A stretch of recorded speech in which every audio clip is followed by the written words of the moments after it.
Profesor Türk, sodelovali ste pri pisanju amandmajev k Ustavi Republike Slovenije ob izteku socializma. Posebej se poudarja amandma, ki onemogoča uvedbo izrednega stanja brez soglasja Slovenske skupščine. Kasneje ste sodelovali pri snovanju Ustave samostojne Slovenije, zlasti ste se ukvarjali s človekovimi pravicami. Bili ste tudi pobudnik in soustanovitelj Sveta za človekove pravice pri SZDL, torej nekakšnega predhodnika današnjega varuha človekovih pravic. Odkot vam nagnjenje k tej neprav hvaležni dejavnosti? In tudi nekako v kontekstu diplomacije, domnevam, da ste začeli pri krožkih OZN. Tudi, ampak zdaj, če gledam nazaj, je pravzaprav ključnega pomena študij na Pravni fakulteti v Ljubljani. Jaz sem začel študirati leta 1970 in večji del tega študija je padel v čas ustavnih reform v takratni Jugoslaviji. In čisto intelektualno gledano se je takrat postavljalo vprašanje, mislim, da za vsakega študenta, kaj je jedro prava in pravnega sistema. Mi smo takrat študirali vse mogoče konstrukcije, zasnovane na ideji združenega dela. In tisto ni bilo posebno prepričljivo. Pač ko smo imeli profesorje, kot je bil Gorazd Kuše, pa tudi Ivan Kristan, Majda Strobl, Ljubo Valcon, Lance Bučar, iz katerih smo nekako izvlekli, če tako rečem, neko drugo misel o človeku kot posamezniku, ki ima neke temeljne pravice, zavarovane z Ustavo in okrog česa se potem zgradi pravni sistem. To zgleda abstraktno, ampak treba si je predstavljati 70. leta, ki se danes v retrospektivi pogosto opisujejo kot svinčeni časi. To so mogoče bili svinčeni časi, no bili so tudi intelektualno zelo razborljivi časi, ker se je veliko iskalo. Iskalo se je kot alternativa socialističnemu diskurzu, pa tudi znotraj socialističnega diskurza. In recimo jaz pripadam tisti generaciji in tisti skupini ljudi, ki so takrat prišli do ugotovitve, da so človekove pravice pravzaprav jedro, iz katerega bomo izpeljali prihodnost. No, ta zadeva je bila takrat tudi aktualna in sicer aktualnost je imela med drugim tudi v manjšinskem vprašanju, problematike Slovencev v Avstriji, ki je bilo vprašanje človekovih pravic. In moja diplomska naloga je bila iz proceduralnih pravil, na podlagi katerih bi lahko internacionalizirali koroško vprašanje. Iz tega je šlo potem moje delo na področju manjšin v 70. letih. In seveda vse to skupaj me je pripeljalo k človekovim pravicam potem v 80. letih. Takrat sem se ukvarjal, sem prišel na Pravno fakulteto, najprej kot asistent in nato kot docent. In tu smo začeli potem z resnejšim delom pri sistematski obravnavi mednarodno-pravnega varstva človekovih pravic. Bil sem že kmalu izvoljen tudi za ekspertske organe Združenih narodov in delo se nadaljevalo. Jaz seveda vedeti morate še eno stvar. V takratni Jugoslaviji je obstajalo zelo veliko različnih tendenc in ena od njih, ki jo je zastopalo Ministrstvo za zunanje zadeve Jugoslavije, je bila, da je treba Jugoslavijo na nek način izpostaviti mednarodno-pravnim obveznostim, ki jih že ima na področju človekovih pravic.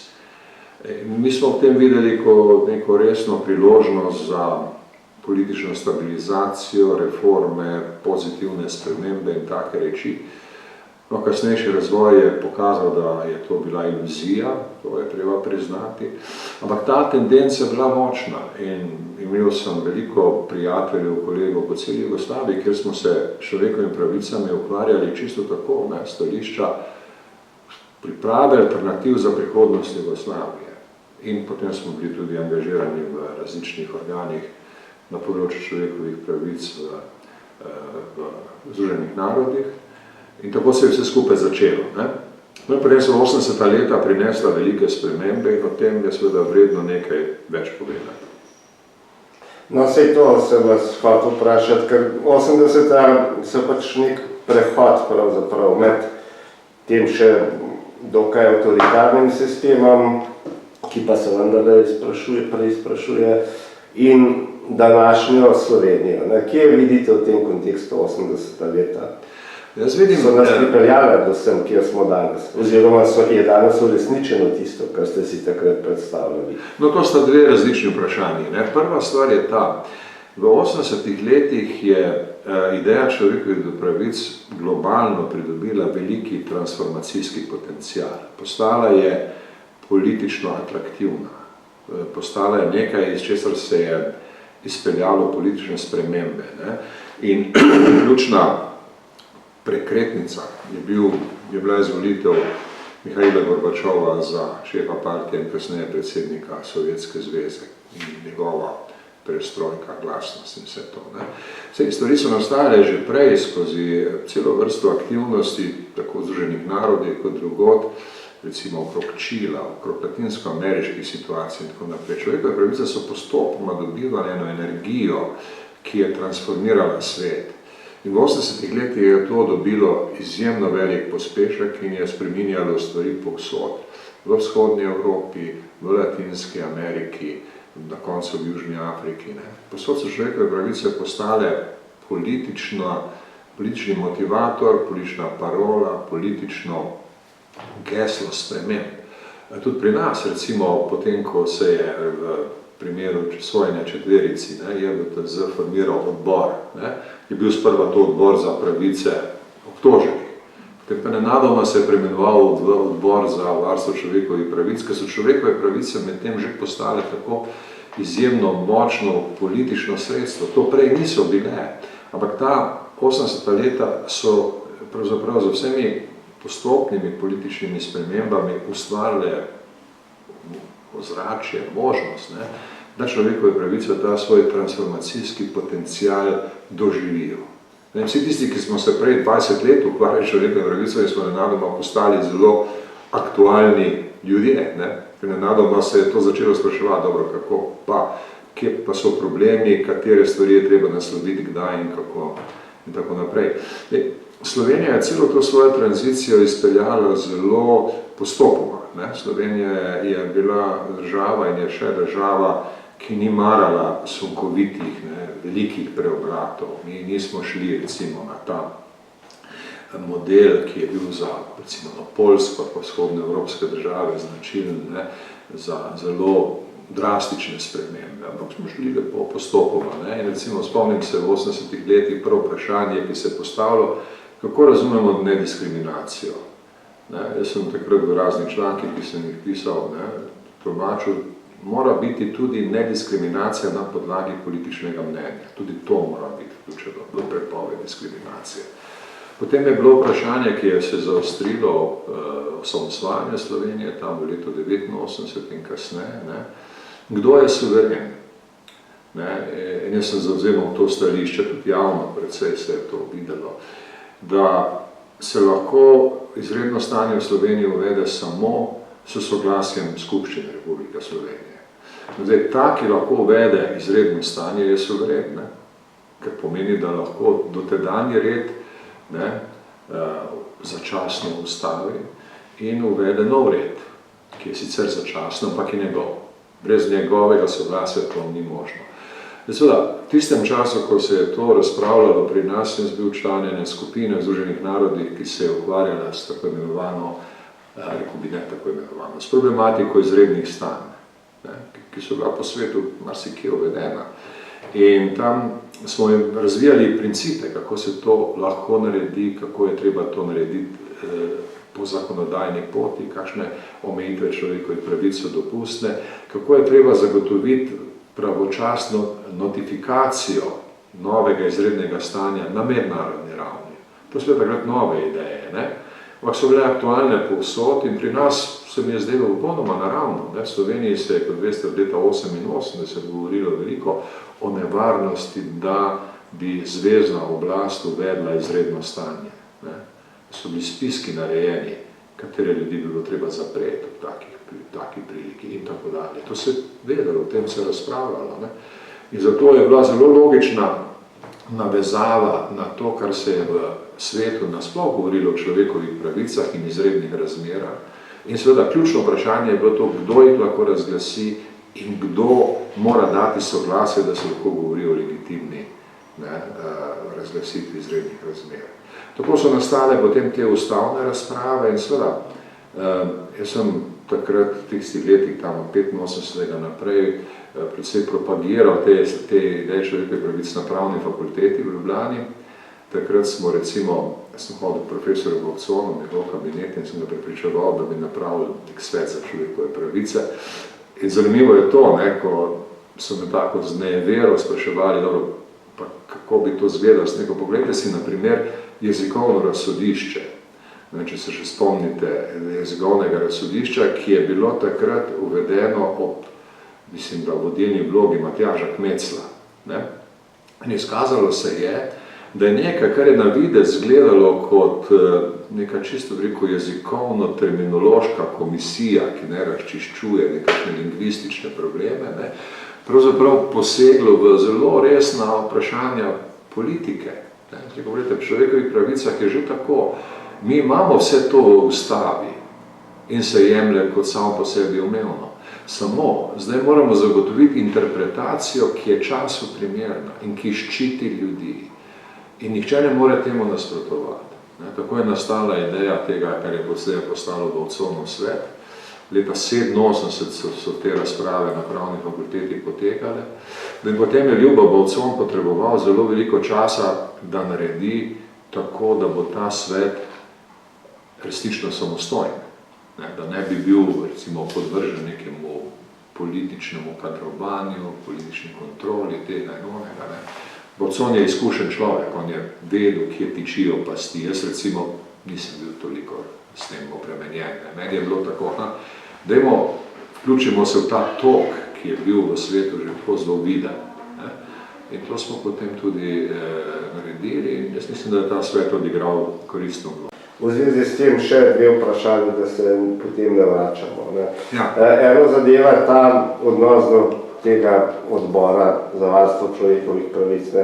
Dostikrat se je kasneje, to so seveda ideološke diskusije, interpretiralo, da je svet za varstvo človekovih pravic nekako nastal kot antipod temu odboru, kot neke vrste oblastni odgovor. No, to je neumnost. Mi smo nastali že veliko prej, predtem je prišlo sploh do aretacije Janše in drugih. Ne? Svet je bil nastajan, treba vedeti, Slovenija ni izoliran otok in ni vse odvisno od tega, kar se naredi na Kersnikovi ulici. Mislim, svet je veliko večji in mi smo del tega sveta, treba je to vedeti. Ne? Seveda je potem vse skupaj postalo nekaj novega, ko je prišlo do aretacije, do velikih demonstracij. Kot veste, Bovcon je hodil na te demonstracije in je govoril ljudem, ki so bili tam zbrani. Takrat ni bilo nobenih ideoloških razhajanj, nobenih razlik. Recimo za ilustracijo v svetu, v Bovconovem svetu so bili ljudje, kot je recimo Ivan Oman ali pa tudi kasnejši ljubljanski nadškof Anton Stres. S Stresom sva večkrat šla skupaj v Beograd, ker so se ravno takrat tudi neke podobne zadeve okrog človekovih pravic široko razpravljale. Treba je razumeti tisti čas. Veste, v tistem času ideološke razlike niso bile izražene. Lahko, da so jih ljudje imeli, ampak recimo, ko smo se sestajali na SZDL, pa je Ivan Oman govoril o človekovih pravicah, ali pa recimo odvetnik Čeferin in drugi, ki so bili tam, to ni bilo nobenih ideoloških primesij. Šlo je za to, da se enostavno ta, rekel bi, pridobitev, ki smo jo razumeli kot našo stvar, človekove pravice so vendarle tu, so naša stvar, ni to zdaj neka nova zadeva, ki si jo je treba izmisliti. To našo stvar, to vrednoto je treba zavarovati, treba je njen doseg razširiti, treba je se boriti, človekove pravice so del politike, tako se je to razumelo, treba je iti na Kosovo, treba se vključiti v te reči, ki so v Jugoslaviji takrat bile najbolj pereče, Čeferin je šel recimo z odvetniki na Kosovo in podobno.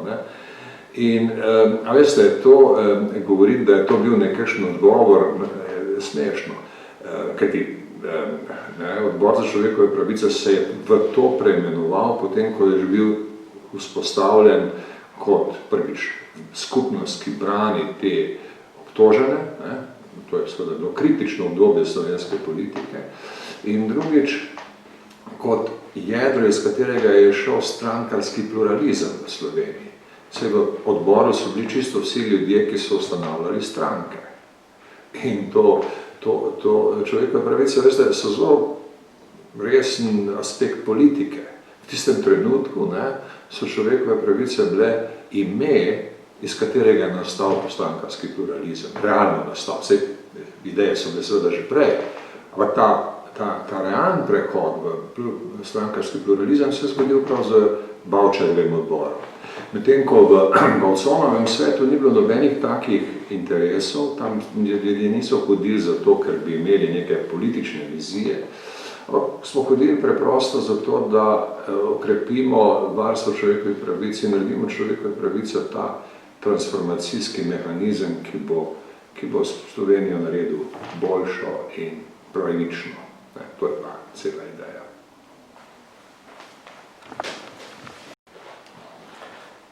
Prej ste načeli eno drugo zanimivo vprašanje, ki pa je povezano, suverenost. Ja. Torej, gotovo je suverenost kot obvladovanje sistema in tudi kot obvladovanje teritorija, kar je Slovenija že v 80-ih letih dosegla na en pomemben korak k državni suverenosti. Kako ste si predstavljali, recimo, pa kako si še danes predstavljate to pravico do suverenosti, pravico do samoodločbe, vključno s pravico do odcepitve? Ja. Sploh v jugoslovanskih razmerah, ko te stvari niso bile, kot ste rekli, recimo za človekove pravice, da se je želelo konkretizirati neke splošne načela, kako bi tukaj recimo lahko sploh konkretizirali neko tako pravico. Še zlasti, če to gledamo v neki aktualni luči, recimo današnja Katalonija, kjer politiki razlagajo, da nismo imeli ustavno pravico, oni jo pa nimajo. Je to res tako zelo pomembno spravljanje? Ja, gotovo, da je, ker pazite, Jugoslavija je nastala kot federacija na podlagi samoodločbe. Jugoslavija je v tem smislu bila nova država, ta Federativna republika Jugoslavija. To je bila nova država v smislu njene konstitucije. Seveda se je ta država močno potrudila, da bi ohranila mednarodno pravno kontinuiteto. Je plačala recimo vse dolgove prejšnje kraljeve Jugoslavije in celo dolgove Srbije, kar so nekateri potem tolmačili kot češ, sej država ni nič drugega kot razširjena Srbija. Mi v Sloveniji, recimo vsaj na pravni fakulteti, smo se vedno tako učili, ja, mednarodno pravna kontinuiteta je bila, ampak ta država se je na novo konstituirala se je kot federacija. Nam so recimo ljudje kot Majda Strobl ali pa Ivan Kristan to vedno zelo odločno pripovedovali. Treba razumeti, jugoslovanski federalizem je jedro države in vsebuje tudi pravico do samostojnosti, odcepitve, kar je del leninskega koncepta samoodločbe. Ampak v primeru Jugoslavije je to bil popolnoma realen koncept. To, da je bil realen, ne pomeni, da je avtomatično deloval. Treba se ga je bilo izboriti v praksi.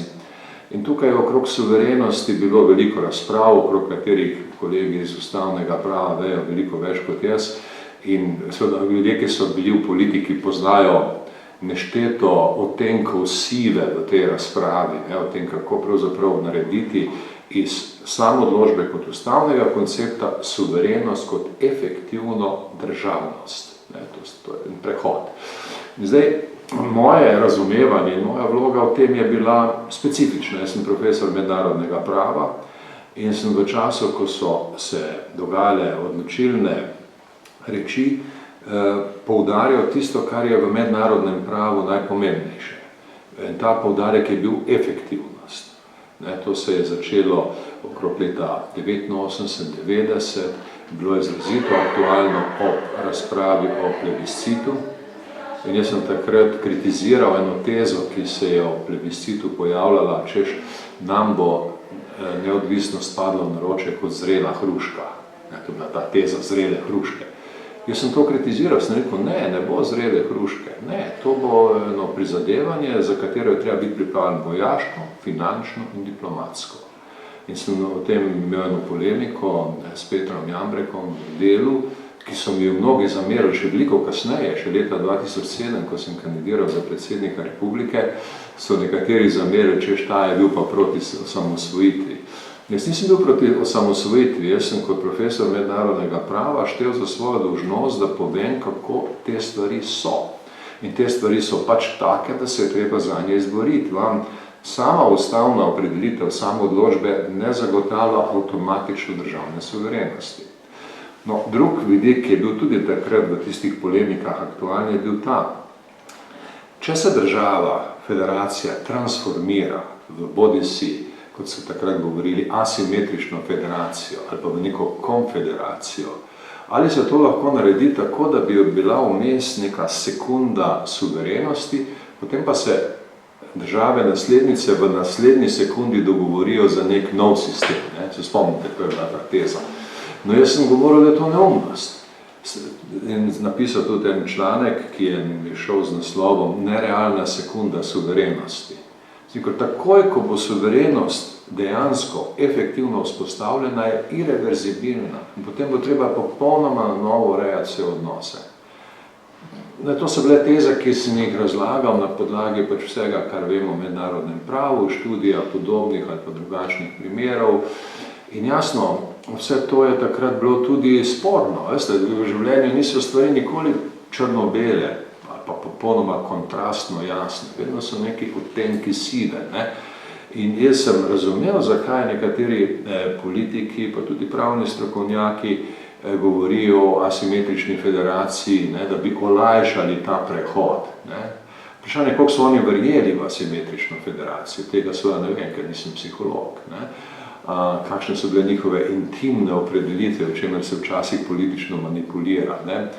Intimne opredelitve niso posebno pomembne. Pomembno je tisto, kar se javno pove in kar se naredi. To je pomembno. Ne.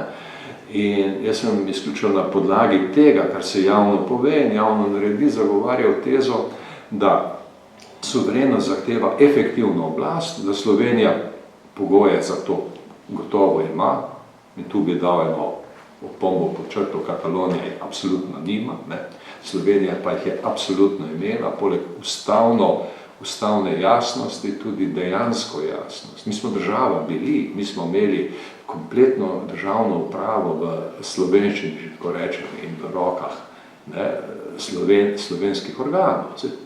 To je bila velika pomembna okoliščina. Ne. In seveda potem, ko so prišli ti odločilni trenutki v letih 90-91, je to bilo kritično pomembno. Efektivnost in irreverzibilnost. Ko se enkrat odločite in dosežete suverenost, potem ne morate iti nazaj pa začeti razpravljati, da bi jo pa zdaj mogoče še malo zmanjšali, pa bi se zmenili za nekaj drugega. Ne? Meni je to bilo jasno, jaz sem v tem smislu nastopal in seveda tisto, s čemer se takrat nisem ukvarjal, danes pa se lahko, ne, je ali je ta suverenost potem tudi nekaj, kar se projicira v neskončnost. Veste, vi jo lahko dosežete in jo imate, to je realna vrednost, ki ste jo naredili, ne? Ali jo lahko zapravite? Ne? S tem vprašanjem se nisem ukvarjal. Meni je bilo jasno, da bo Slovenija kandidirala za članstvo v Evropski skupnosti, ne? V Evropski uniji danes, kajti mi nismo šli v suverenost zato, da bi se izolirali. Mi nismo hoteli postati druga Albanija, ne? Mi smo hoteli postati država z lastno suverenostjo, z tem, da stojimo na svojih nogah, ampak se seveda povezujemo tja, ker je to smotrno in v Evropi je smotrno povezovanje v Evropski uniji. Ali to lahko grozi našo suverenost ali ne, o tem jaz takrat nisem razmišljal. Ne? A danes seveda moram razmišljati o tem, ker ti suverenost vi lahko tudi potem tako zmanjšate, da jo v bistvu izpraznite. Ne? In nam se precej to tudi zgodilo, ne? Zlasti v zadnjih 20 letih. V prvih 10 letih ne, ampak od vstopa v Evropsko unijo in zlasti od dejanj, ki so nam potem vzele skoraj vso ekonomsko suverenost, ne, smo seveda precej izgubili od tistega, kar smo ustvarili na začetku. Glejte, o tem se da seveda veliko bolj kompleksno in sofisticiranimi argumente razpravlja, to razumem, ampak za naš pogovor, recimo, lahko rečem tako, ne. Suverenost, veste, takrat, ko smo nas postavljali, je bila točno tisto, kar se piše v učbenikih mednarodnega prava in točno tako smo mi tudi naredili. To seveda drži, da neka navidezna suverenost še ne pomeni tudi dejanske suverenosti. Ne.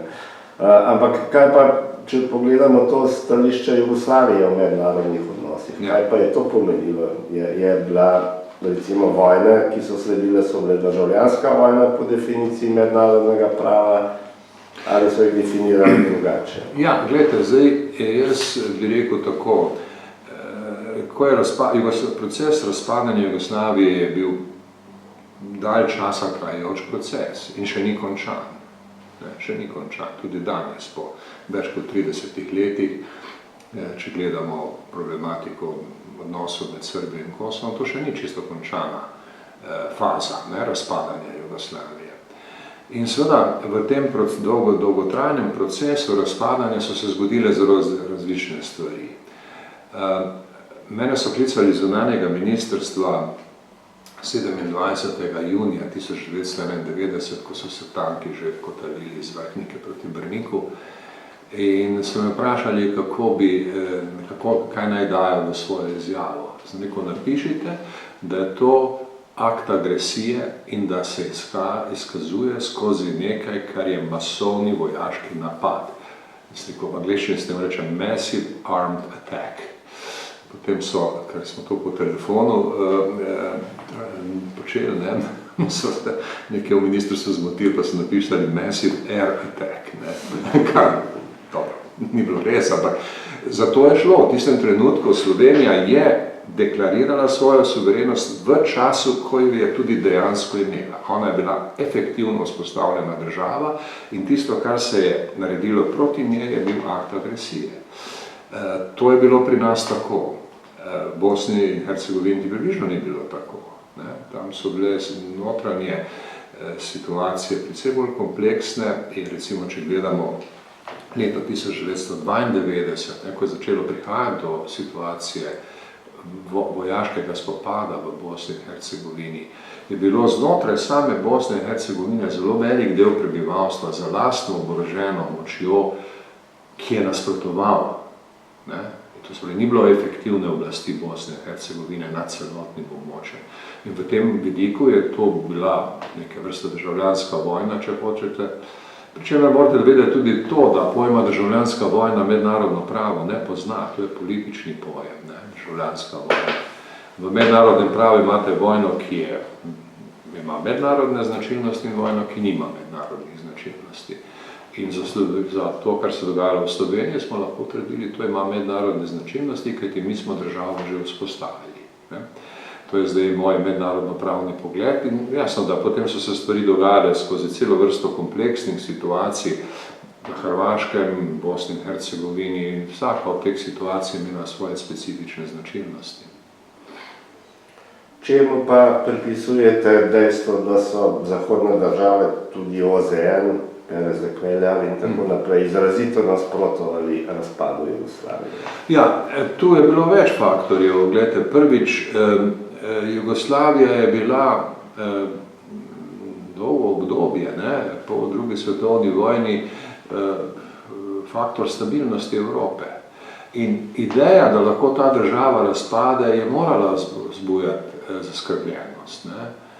Tako da temu se ni začuditi. Drugič, Jugoslavija je bila pomemben dejavnik gibanja neuvrščenih in gibanje neuvrščenih je vse skozi močno poudarjalo ozemeljsko celovitost držav, ker je bila ta ogrožena za mnoge neuvrščene države. In to gibanje je tudi suverenost razlagalo kot pravico v razmerju do drugih,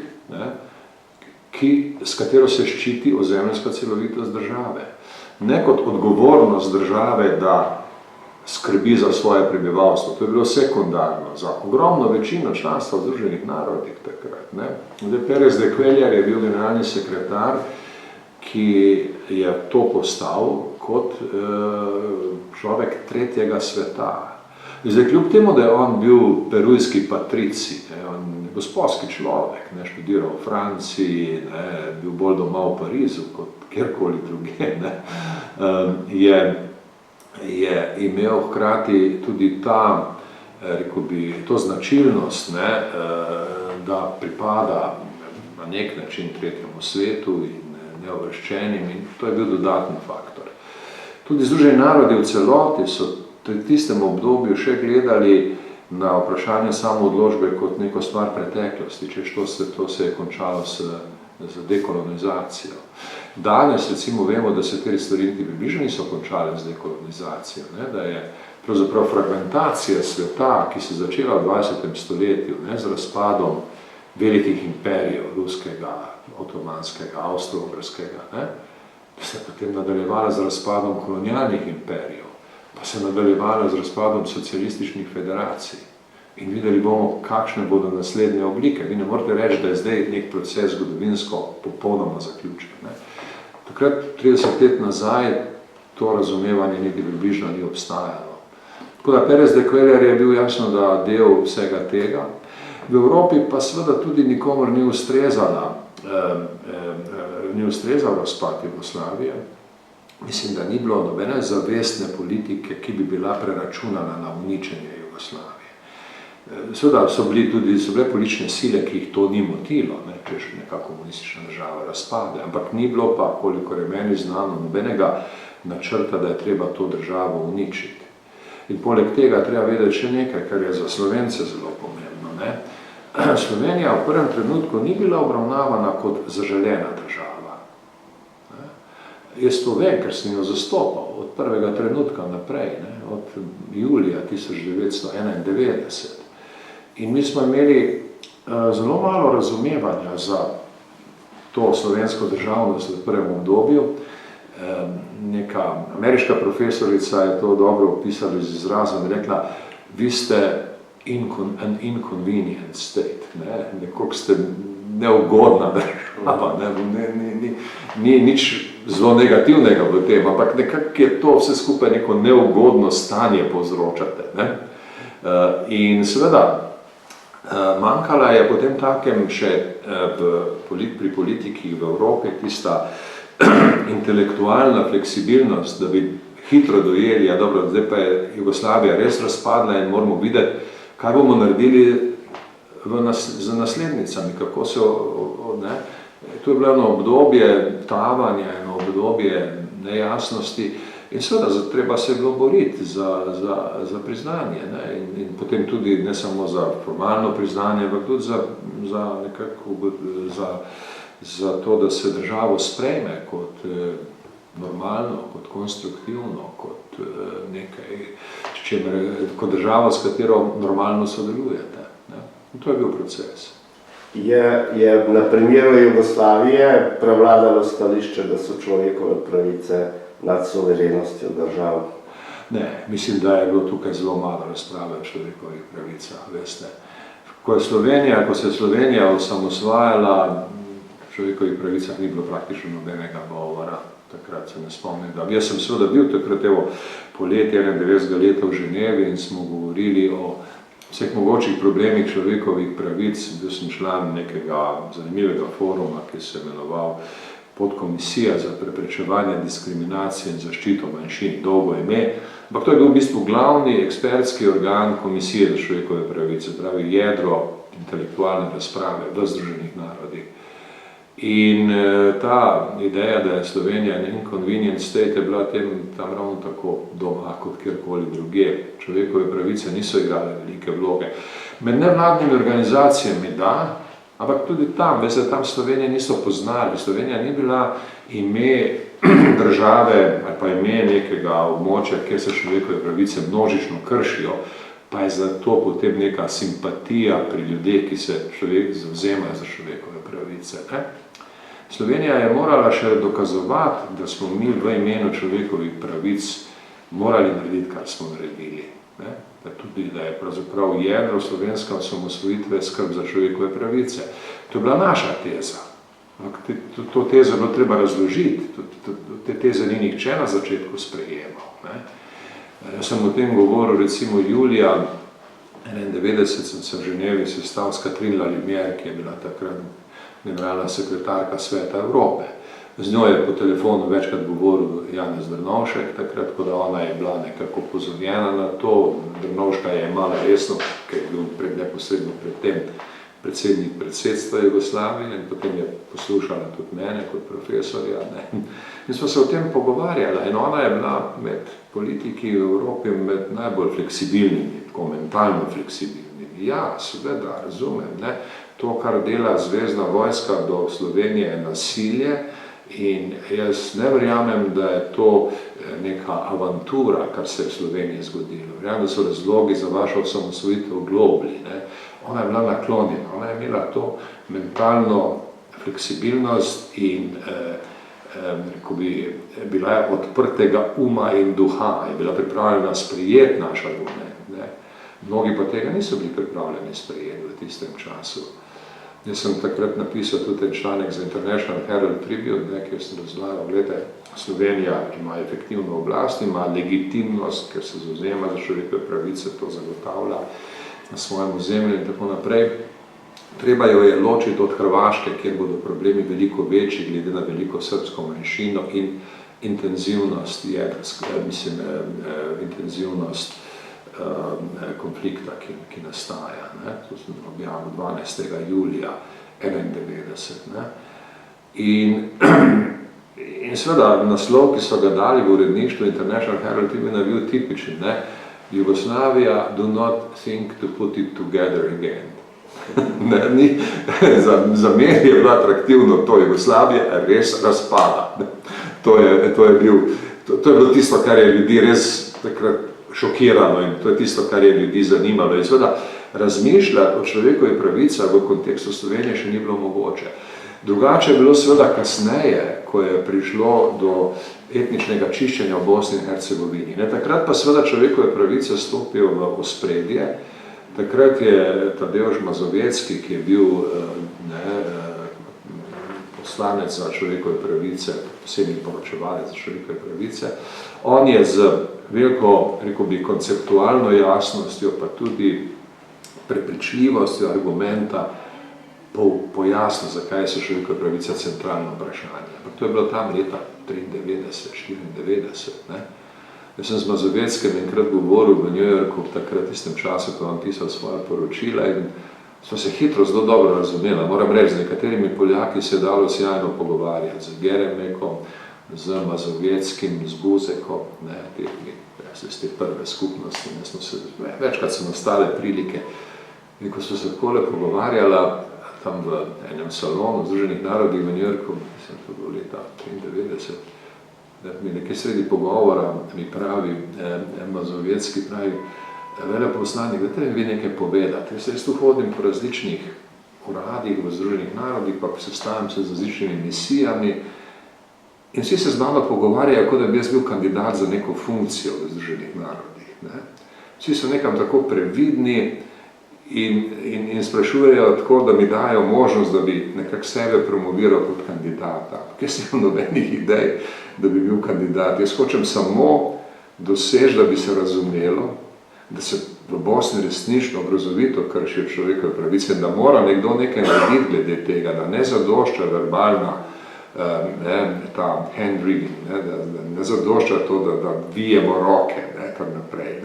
Takrat so človekove pravice postale pomembna, verjetno tudi osrednja tema razprave o razpadu Jugoslavije.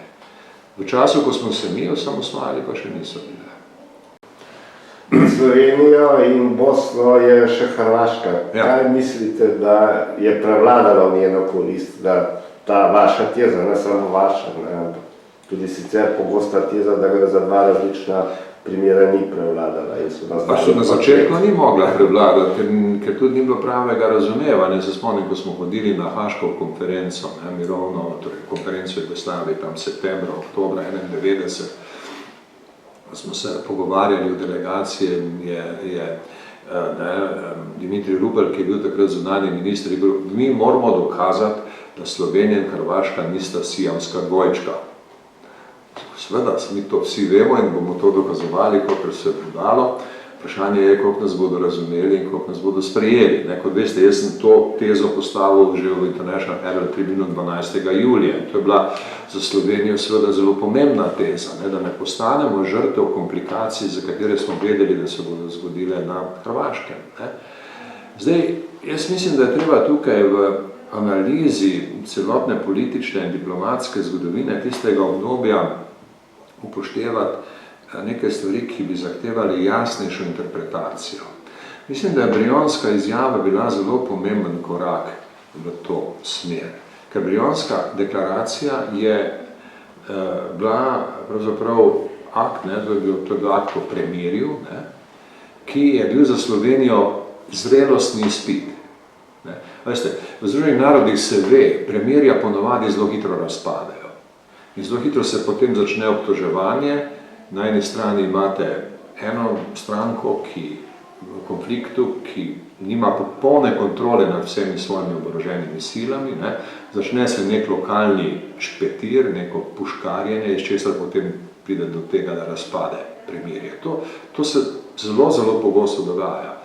In ko je bila Brionska deklaracija sprejeta, se ni vedelo, ali bo premirje v Sloveniji obstalo ali ne. Za nas je bil to zrelostni izpit. Mi moramo imeti stvari pod kontrolo, jih obvladovati in zagotoviti, da se bo premirje spoštovano. To je bil prvi izpit, iz katerega se je videla razlika med Slovenijo in Hrvaško julija 1991. In zdaj, seveda, vprašanje je, dobro, kaj pa druga stran, da bo prišlo do nekega razpada tega premirja z druge strani. In tu je seveda zelo pomembno vedeti, kaj se v resnici na Brionih dogajalo. Kajti po eni interpretaciji, ki sem jo prebral, naj bi takrat srbska stran in zvezna stran dala vedeti, da jih Slovenija v bistvu ne zanima več. Zdaj, na kak način se je to zgodilo? Ali smo mi lahko v to verjeli? Kdo je lahko v to verjel? O tem bo še verjetno nekaj razprave, verjetno so različna mnenja. Ampak na to poanto, na ta detalj bi opozoril, ker se mi zdi izredno pomemben. Kajti, potem, ko je zvezna vojska po sprejetju Brionske deklaracije začela z odmikom, kje je bil glavno nasprotovanje? Na Hrvaškem, seveda. In Stipe Mesić, ki je bil takrat potem izvoljen po rotacijskem principu za predsednika predsedstva, je bil prvi proti umiku armade iz Slovenije, ker je računal nekako, da bi potem, da naj bi Slovenijo in Hrvaško v enem paketu rešili. Zdaj, kot rečeno, jaz nisem bil na Brionih, ne vem, kako so stvari tam tekle, ne vem, kako so se dogajali, kdo je komu kaj rekel v kuloarjih, kaj je bilo pod body language, kaj je bilo kako drugače. Ampak tisto, kar lahko povem, glede na moje izkušnje, je, Brionska deklaracija je bil zrelostni izpit slovenske samostojnosti. Formalno to seveda ni bila pogodba v tem smislu, s katero greste na meddržavno sodišče, nekaj iztožiti.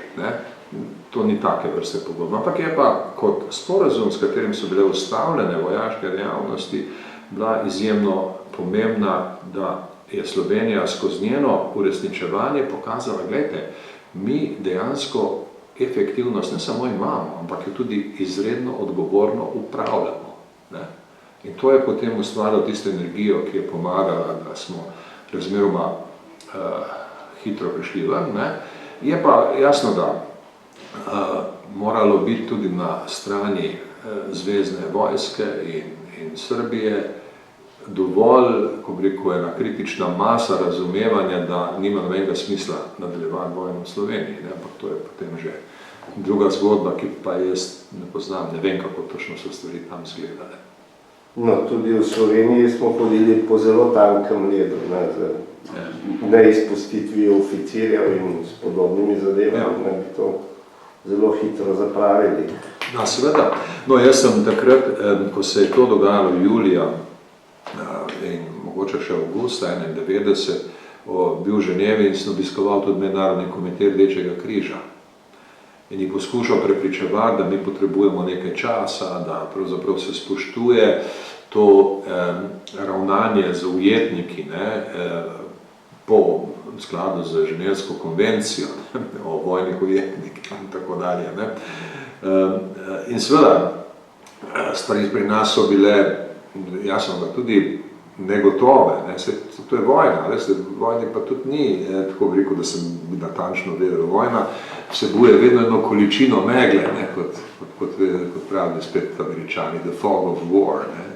Nekaj tega je bilo, ta megla je bila bolj redka v Sloveniji, ni bila tako gosta, kot je v kakšnih drugih oboroženih konfliktih. Ne. In seveda to, da je Slovenija recimo pustila matere srbskih vojakov, da pridejo pa svoje otroke odpeljejo, to je bila zelo pomembna poteza. Take stvari svet razume. Ne. No, še bolj pa razume to, da je tisto premirje vendarle obstalo, ne, da ni prišlo do uporabe sile, obnovljene uporabe sile. No, vi ste veliko sodelovali pri, recimo, tem mednarodnem priznavanju Slovenije, ne, pri Haški konferenciji.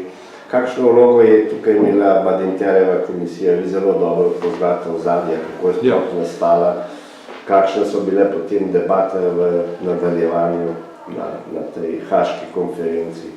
Ja, gledajte, zdaj treba je spet stvari videti v kontekstu. Ne? Haška konferenca je bila francoska ideja. Ne? In Francija je imela neke svoje vizije, kako urejati Evropo po razpadu komunizma v Evropi. Ideja arbitražnega reševanja potencialnih sporov, ki bi sledili iz tega preurejanja, je bila že prej. Ne? To ni nastala z konferencijo Jugoslavije, ampak je bila predmet razprav na konferenciji o varnosti in sodelovanju v Evropi neodvisno od Jugoslavije. No, čez poletje 1991 je ta ideja potem mutirala, ne, v idejo konferencije Jugoslavije, ki je sklicala Evropska skupnost.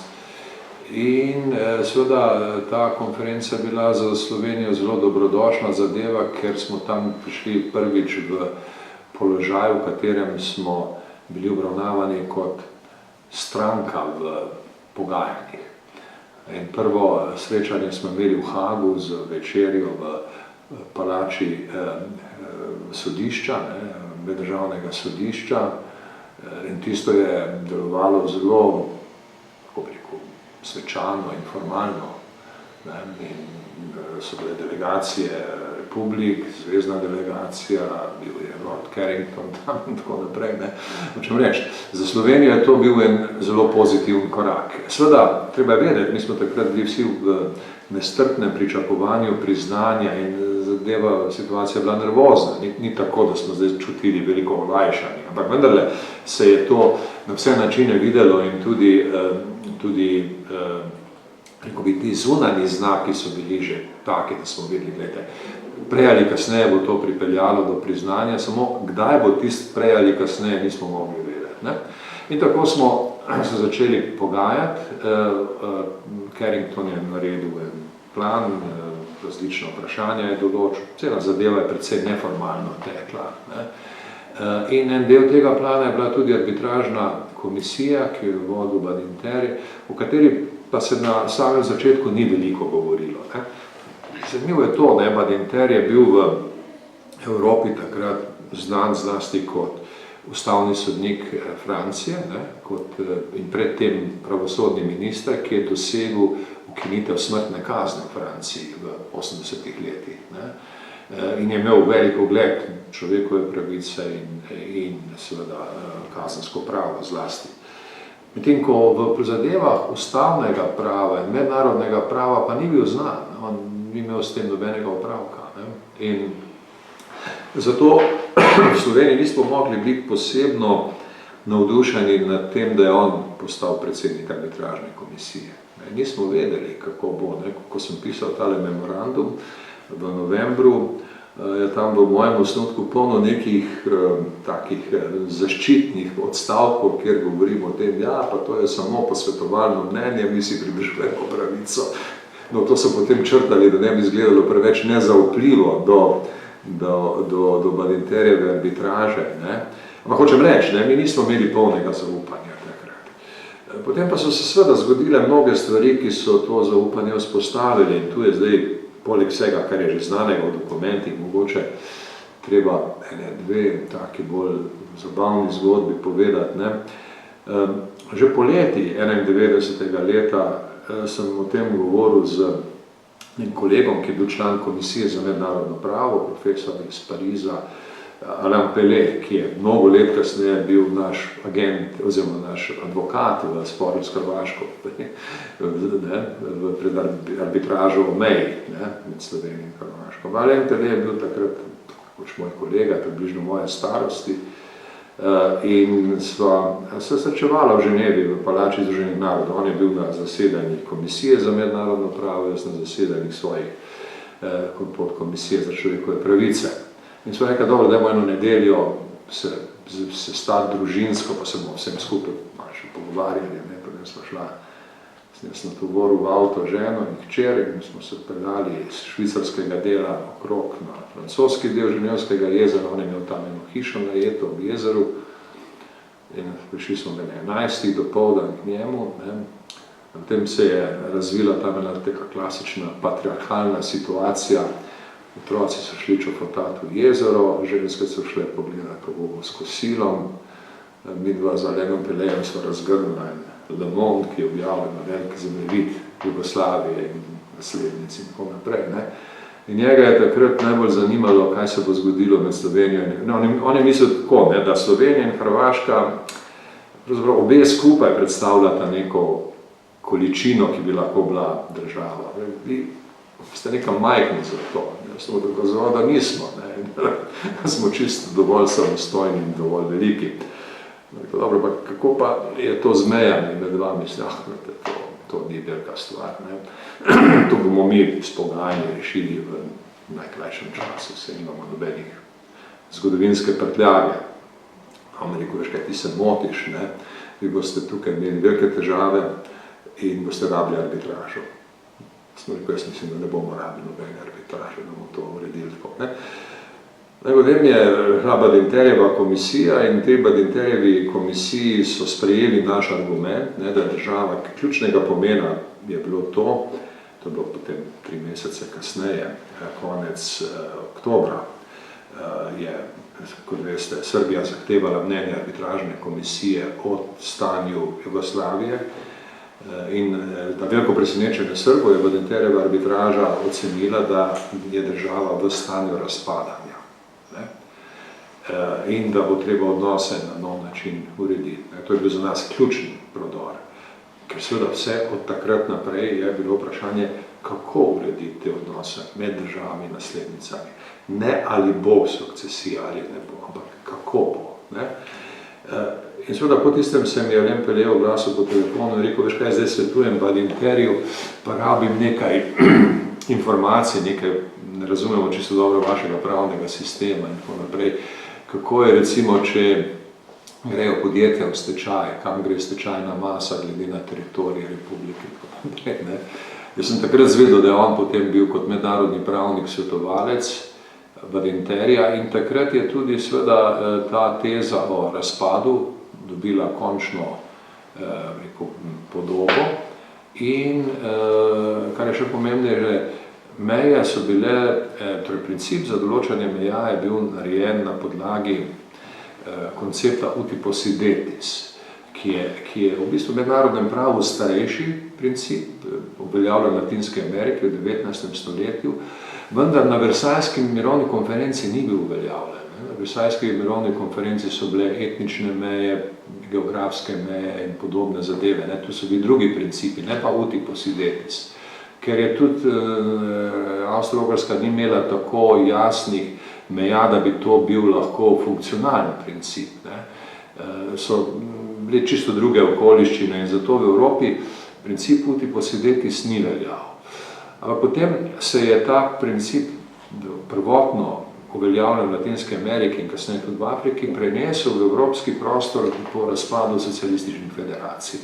Tu so meje ostale tiste, kot so bile med socialističnimi republikami, z popravki, ki bi morali biti svobodno določeni, prostovoljno določeni, brez uporabe sile. No, to je bilo takrat. Zdaj seveda, pot od tistega, o čemer smo se pogovarjali poleti 91 in na začetku konference o Jugoslaviji, tam septembra, pa do končne potrditve, ki je bila z mnenjem Badinterjeve komisije sprejeta, mislim, da 29. novembra 91, je bila dolga, v bistvu nam se je zdelo to zelo dolgo obdobje. Ne? Mislim, ni bilo lahko, ne? To zdaj v retrospektivi izgleda dobro, to je vsega skupaj 3-4 mesece, to ni dolgo obdobje, ampak nam zgledalo to zelo dolgo obdobje. In seveda ključno je bilo to, da je Srbija zahtevala, da se arbitražna komisija okrog tega opredeli, misleč, da vendar ti gospodje, ki so glavno vsi ustavni pravniki, ne bodo šli na pot razbijanja države, ampak da bodo lepo sprejeli, da je tu pač nek politični problem, neka oborožena aktivnost, ampak da je treba državo samo nekoliko preurediti, pa bo spet vse v redu. Ne? To je bilo njihovo pričakovanje. Ne? In potem nenadoma se zgodi nekaj popolnoma nasprotnega. Ne? In jaz se spomnim tiste ključne seje konference o Jugoslaviji, ki je bila 25. oktobra v Hagu, ko je Carrington povedal, gledajte, jaz imam plan, ta plan v glavnem države nekdanje Jugoslavije sprejemajo, izrecno jo zavrača Milošević. Ne? Zdaj, tudi mi v bistvu nismo bili srečni s Carringtonovim planom, ampak tu je Milan Kučan in naša delegacija tako nekako dala vedeti, da nismo zadovoljni, da bi se še pogajali, da ni vse v redu, ampak nismo pa rekli, zavračamo Alimine. Zakaj so Srbi zavrnili Alimine? Carringtonov plan meni ni jasno. Ker Carringtonov plan bi jim še omogočal, da zadržijo svojo tezo o kontinuiteti države in mogoče bi lahko izpogajali boljši rezultat, kot se jim je na koncu zgodil. Ampak odločili so se, kot so se, in zadevo potem celo postavili pred Badinterjevo arbitražo, dobili odgovor, ki je bil popolnoma negativen. In seveda tista situacija je bila tudi vizualno zelo zanimiva, ker na konferenci, potem ko je Carrington razložil svoj pogled, je Milošević deloval izrazito, ko bi rekel, energično, negativno in je odšel z konference. Ne. Fizično so odkorakali, ne. Srpska in črnogorska delegacija. Ne. Hrvaška delegacija se, ko bi rekel, privoščljivo smejala temu dogodku. Ne. Mi smo bili resni, Slovenci smo vedno resni, zlasti na diplomatskih pogajanjih, tam ni nobenih šaljivih situacij na formalnih konferencah, mogoče na neformalnih večerjah že, ampak na formalnih konferencah pa ne. In seveda tist nervozni, jeznoriti odhod Srbov 25. oktobra je bil ta politični turning point, ne, ta politični preokret. Mesec dni kasneje arbitražna odločba je pa seveda pravna potrditev. In od tu naprej gre vse v smeri priznanja držav naslednic. Vse naprej je izvedba. Od tu naprej, od december 91 in potem januar, februar 92, to so potem izvedbeni koraki. No, to je pravzaprav neko protislovje. Francija je na nek način botra Jugoslavije, že kraljevina. Ja. Po logiki stvari bi morala in tudi dolgo časa je zagovarjala njeno ohranitev.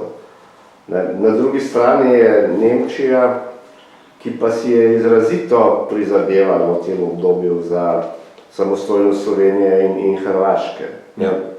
Kakšno je bilo razmerje med tema dvema državama? No, kakor sem jaz lahko videl, se je to razmerje razvijalo. Na začetku so nam nemški diplomati, ki so bili na mirovni konferenci, govorili, da bodo Francozi imeli ključno vlogo. Gledajte, mi v Nemčiji sledimo glavnim francoskim idejam. Mi smo tudi arbitraže sprejeli kot francosko idejo, tudi konferenca, na vse zadnje njihova ideja. Mi bomo sprejeli to je pač način, kako se vodi evropska politika. Ampak to je bilo potem seveda samo eno, ko bi rekel, gledanje, tisto začetno gledanje. Ampak kot se je konferenca razvijala, bolj je postajalo jasno prvič, da Jugoslavija ne bo obstala in drugič, da so pravzaprav glavni problemi v Srbiji in pri Miloševiću. Ne? Če to na samem začetku še ni bilo čisto jasno, je kasneje postalo jasno. In zdaj, kakšni so bili francosko-nemški dogovori tamle v novembru in decembru 91, tega ne vem, ker pač, veste, to se dogajalo na nivojih, do katerih jaz nisem imel dostopa. Ampak očitno so se morale tu stvari močno spreminjati, ne? Kajti Nemčija je potem dosegla, vztrajala, ne, na tistih sestankih v Maastrichtu v začetku decembra, da je treba priznati novo stanje, ne, novo dejstvo na terenu. Francozi so to sprejeli, niso pa oni te igre vodili. Zdaj, ali so to sprejeli zlahka ali stežka, tako ali drugače, in kakšne zadeve so še dogajale okrog tega, o tem seveda ne morem soditi. Lahko pa rečem, da so se temu prilagodili in tudi Francozi so se kasneje prilagajali. Veste, Francija je igrala vlogo velike sile in velika sila ne more biti podrejena ali pa ne more biti podvržena muham neke klientske majhne države, kot je Srbija v bistvu hotela biti. Ne? Ona ne more diktirati francoske politike. Francija vendar je velika sila, ki ima svoj pogled. In ona je ta pogled izrazila najprej, kot rečeno, skozi Badinterja, kasneje pa še večkrat, veste, tudi recimo pri teh varnih območjih v Bosni in Hercegovini. Ne? Prvo idejo varnih območij smo dali mi, Slovenci, v začetku maja 1992. Na sestanku, ki je bil v Bruslju v kontekstu konference o Jugoslaviji, ki je takrat seveda še trajala, na sestanku med Kučanom, Tudžmanom in Izetbegovićem. O tem obstajajo tudi dokumenti, ki sem jih dal, da jih imate, ne, v arhivu. Takrat se je vojna v Bosni in Hercegovini razplamtevala in vedelo se je, da bodo velika območja civilnega prebivalstva zelo hudo prizadeta. Mi smo to prvič takrat predlagali, to je bilo sprejeto na tistem sestanku. Kasneje, julija 1992, smo na konferenci v Ženevi, konferenci o beguncih na območju nekdanje Jugoslavije, to ponovili in tudi povedali, katera območja bi morala biti. Takrat, recimo, nas je na moje začudenje podprl francoski minister, ki je bil kasneje tudi šef uprave na Kosovu, ne, Bernard Kouchner, on je bil takrat minister za humanitarne zadeve ali nekaj podobnega. Ne, in je nastopil na konferenci. Mi se z njim nismo pogovarjali vnaprej, ampak on je naš predlog slišal. Mi smo imeli tudi en papir, ki smo vam dali tem delegacijam, en dokument, in on je to podprl. Ne, Francija. Potem naslednje leto, leta 1993, je Francija to predlagala v Varnostnem svetu. Potem, ko so to idejo po svoje promovirali tudi Avstrijci v Varnostnem svetu, Avstrija v Varnostnem svetu leta 1992, ne, in je prevzela idejo varnih območij. Ne. No, na nesrečo so ta koncept precej spremenili v tem nadaljnjem dogajanju, zlasti v začetku leta 1993. In na nesrečo je ta koncept varnih območij doživel eno zelo žalostno usodo, zlasti Srebrenico, ne, v letu 1995. Ampak hočem reči to, veste, Francijo je treba tudi videti kot vse druge velike države v evoluciji. Oni niso bili dogmatični, bili so čvrsti na začetku, ampak so se prilagajali novemu stanju na terenu in niso hoteli biti podvrženi politiki neke države, ki bi se sklicevala na zgodovinske neke tradicije, ne, ki pa v novih okoliščinah niso imele nobenega smisla. Tako da Francija je tu pokazala neko določeno fleksibilnost, ampak postopoma in vselej v lastnem interesu. Oni so gradili skozi to vlogo Francije. Oni niso tega počeli zato, ker bi želeli ustrezati nam.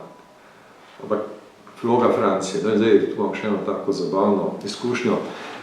Že julija 1991, ne, ko sem bil v Ženevi na svojih razpravah o človekovih pravicah, sem imel kontakt s francoskim veleposlanikom pri Združenih narodih v Ženevi, tudi neki gospod Bernard Millet, piše se M-I-Y-E-T, Bernard Millet. Gospod Millet, ki je bil kasneje, smo delali skupaj tudi v Združenih narodih, je bil kasneje tudi vodja oddelka za mirovne operacije, 10 let kasneje, ne? Ampak takrat je bil še veleposlanik v Ženevi. In on ni bil profesionalni diplomat, on je bil novinar, delal v Radio France, ne, in njega je zanimalo moje mnenje. Vem, je naredil tako, on je rekel, vsako jutro se boš sestajal z eno mojo svetovalko, ki bo prinesla francoske depeše, da jih skupaj pogledata. In ti pa povej, kaj si o tem misliš. Ona bo pa potem meni poročala. Zdaj, midva sva se sestajala v tiskovnem baru, v press bar v Združenih narodih v Ženevi pri vratih številka 6, kjer v glavnem se potikajo novinarji in včasih tudi diplomati. Ne?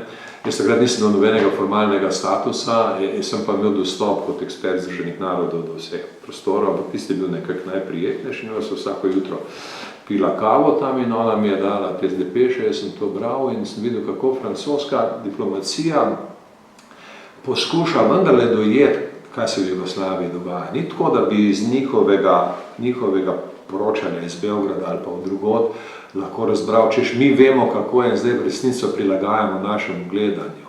Ne, to je bila kvalitetna diplomacija. Veste, oni so dejstva zelo skrbno nizali in skrbno tehtali, ali kažejo, da bo Jugoslavija preživela ali ne bo preživela. Marsičesa niso vedeli, ne? Zlasti v tistem obdobju je Slovenija še bila v jedru, v centru pozornosti in je bilo treba tudi kakšna dejstva jim razložiti. Ne? Niso verjeli v to efektivnost. Se je rekel, da vi ste tam ena upravna enota, večje države. Veste, kaj se pravi imeti vojsko? Ja, vem, kaj se pravi imeti vojsko. Ne? Mi imamo teritorijalno obrambo, ki je vojska, vi morate to razumeti. Ne? In hočem reči, zdaj, tisti začetki so kazali, ne, da francoska diplomacija, kljub svoji, rekel bi, togosti, ki je včasih zelo vidna, ne, je kvalitetna diplomacija. Oni so kvalitetno študirali dejstva in potem prilagajali svojo politiko novim okoliščinam v interesu Francije. Ja, pa v bistvu je Nemčija s tem vstopila v neke čevlje vodilne države, ja, skozi odnosa do Jugoslavije in tudi usporednim procesom, recimo, evropskih integracij. Ja. Tukaj ne vemo, koliko sta bile stvari povezane, ne, ampak najbrž je bila Jugoslavija tudi del teh kupčij v tistem času. Seveda je bila. In tu, ja, veste, to je tako, ne, jasno, da je pritisk Nemčije kasneje bil odločilen. Zdaj, kot rečeno, jaz ne moram govoriti o tem, kdaj je kritična masa tega pritiska dosegla točko, pod katero je ostala Evropa popustila, ampak meni so še v Združenih narodih mnogi evropski diplomati govorili, da jih je Nemčija izsiljevala. Ne, bil uporabljen izraz blackmailing. Ne. Se pravi, tukaj so obstajali neke kupčije. Jaz o tem seveda ne morem govoriti, ker teh ozadij nisem mogel spremljati v tistem času. Ampak kar je zanimivo je to, ne, Nemčija je dejansko bolje razumela položaj, bolje razumela njegov nadaljnji razvoj in implikacije za Evropo. Razumela je tudi svojo relativno težo in svojo odgovornost in je znala to potem artikulirati v smislu svoje politike in diplomacije tako, da je seveda spremenila razmerja v odločanju v Evropi. Od tam naprej, ne, od tistega decembra 1991 naprej se seveda vloge močno spremenijo. Ne. Ampak kako je do te spremembe prišlo, bi bilo zanimivo vprašati koga drugega. Takrat, če ste gledali, kako poteka ta koliko vidni del diplomacije, ne? Klaus Kinkel in Roland Dumas sta nastopala vedno skupaj. Ne?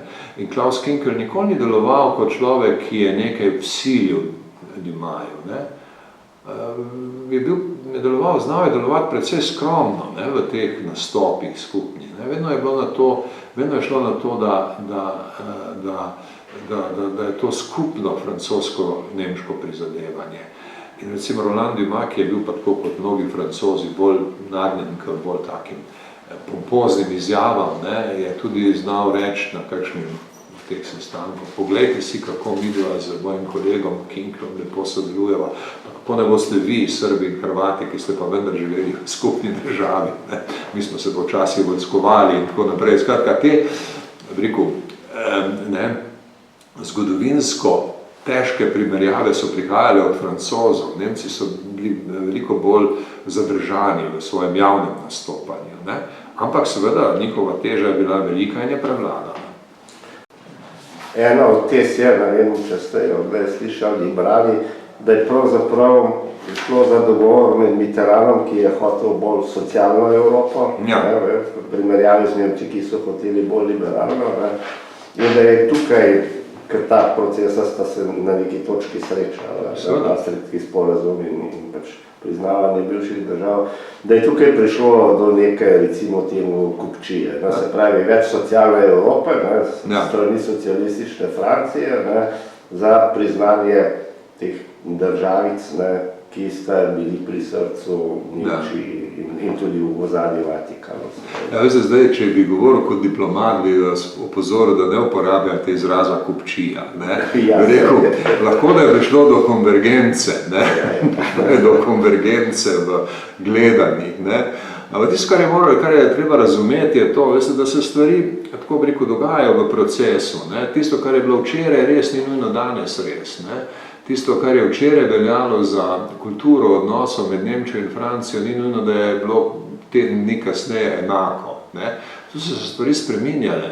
Zdaj, če gledate, recimo, še ena taka komična stvar, ne vem, če poznate film Quai d'Orsay. To je francoski komični film o Dominiku de Villepinu, ki je bil zunanji minister Chiracov na prelomu tisočletja, 2001 naprej. No in tam se avtori tega filma, še bolj pa strip, ker je bila taka tako debela knjiga v stripu, se posmehujejo tej francoski navadi, da vedno se vprašajo, kaj pa Nemci mislijo o tem. O čemerkoli govorijo, je Villepin pravi, dobro, v redu, to razume, kaj pa mislijo Nemci o tem. In potem ima on en govor na neki konferenci v Berlinu in tisto šteje kot svoje največje olajšanje, da zdaj pa Nemci in Francozi gledajo enako na stvari, pri čemer se on ves čas prilagaja v nemškemu pogledu. Pazite, to je vsega skupaj dobro desetletje kasneje, so stvari precej spremenile. In po mojem mnenju je napačno gledati stvari statično, treba je stvari gledati v procesu. Za nazaj je to vedno enostavno. Vi ste zgodovinarji, in za zgodovinarje je to v bistvu lažje delo, na nek način tudi prijetnejše, ker lahko rekonstruirate, kako so stvari šle. Če ste pa v politiki ali pa diplomaciji, pa morate razmišljati, kako stvari bodo šle. In to se nikoli ne ve, kako bodo šle. Tisto, kar so nam govorili nemški diplomati septembra in oktobra v Hagu, je za nas bilo zaskrbljujoče. Češ, mi bomo naredili to, kar bojo v Franciji predlagali. In nismo nič pričakovali, da bojo Francozi pokazali kakšno veliko fleksibilnost. Poznali smo seveda Katrina Lumière, nismo bili, tako bi rekel, odločno proti francoski. In tudi Milan Kučan je, mislim, da bil oktobra v Franciji, 90 leta, razmerno septembra ali oktobra, tam nekje v tistem jesenskem obdobju, kar je bilo zelo pomembno. Se pravi, Francija je sprejela dialog s Slovenijo, ki je takrat hotela priznanje, in tudi to je kazalo, da se stvari spreminjajo. In verjetno bi lahko nekaj podobnega opazili pri vseh velikih silah. Jaz sem imel z vsemi med njimi opravka in vam lahko tudi kaj več povem, recimo, kako sem videl evolucijo pri Američanih, kakšne vrste evolucije sem videl pri Rusih. Kitajska je bila seveda vedno bolj obstrani in zadržana pri teh rečeh. Ampak seveda, razpadanje Jugoslavije je bil velik svetovni problem in stališča velikih sil so se tu profilirala s časoma in so se spreminjala, kot so se okoliščine spreminjale in kot so oni poskušali na te okoliščine vplivati. Ampak zamera Nemcem je pa bila, to kar ste rekli, ker prvotno je bilo mišljeno, da bo Herzog vodil to Valinterjevo komisijo, se pravi, se je že tam videlo, da so imele te velike sile evropske, zlasti Francija, občutek, da gre Nemčija predaleč. Ne. No, pa to kaže tudi, da je v Nemčiji bil en realizem, ne, da so rekli, dobro, naj vodi to Badinter, ampak mi bomo pomagali, da pride do primernih odločitev.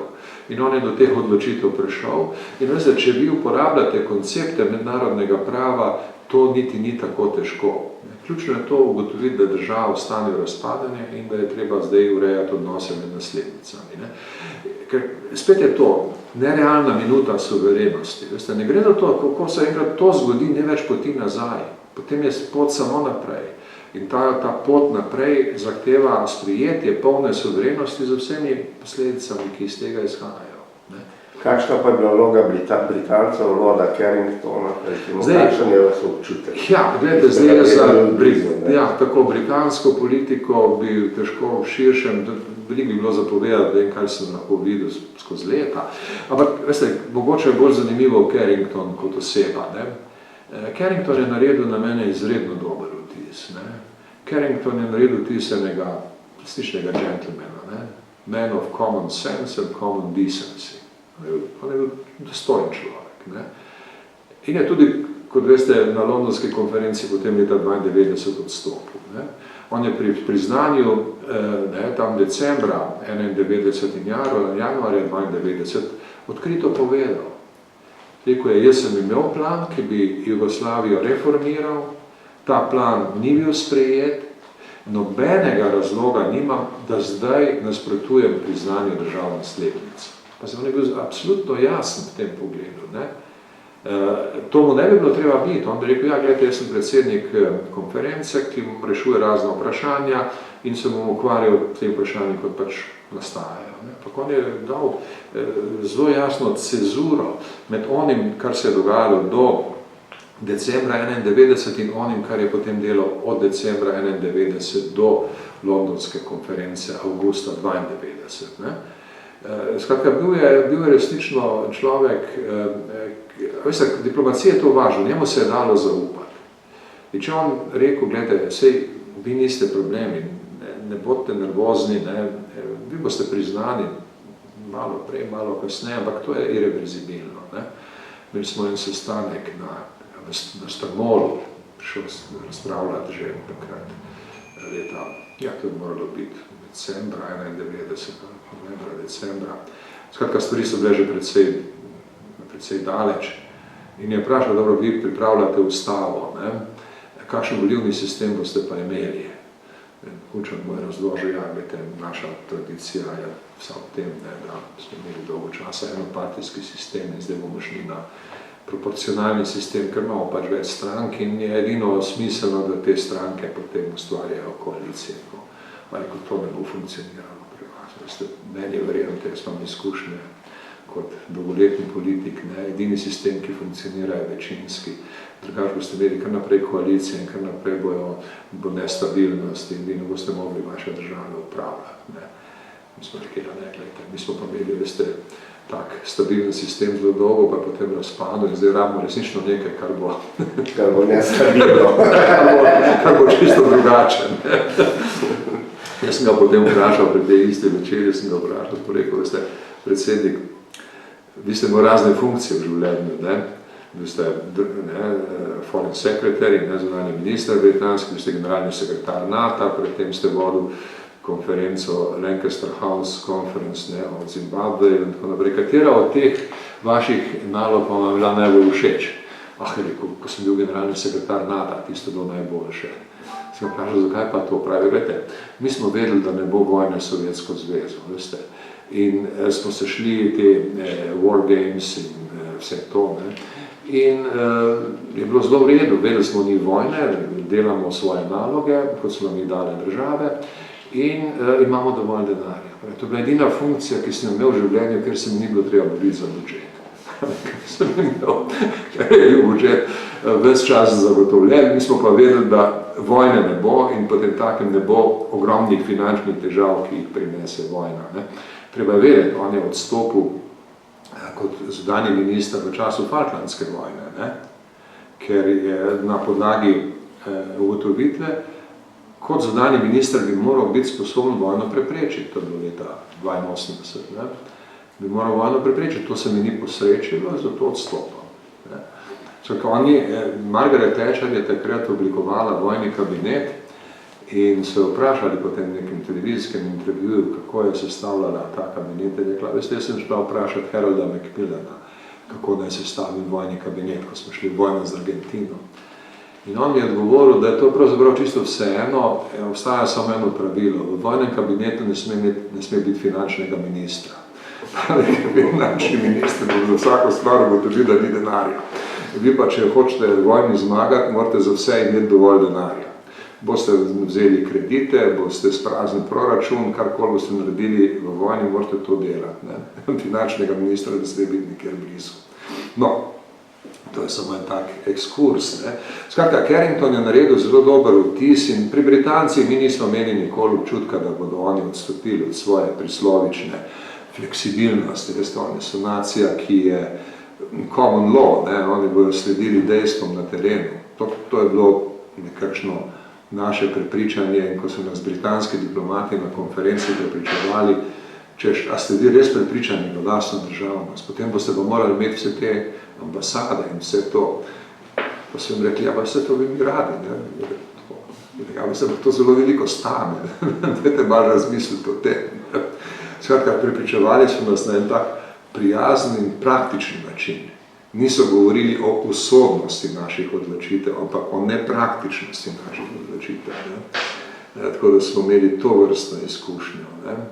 No, kakorkoli, stvari so se v tistih letih, tam, v tistih mesecih, od julija, od Brionske deklaracije, ne, do prvega Badinterjevega mnenja, ne, to je bilo obdobje, kjer je bil ta ključni prehod izvršen. Ne.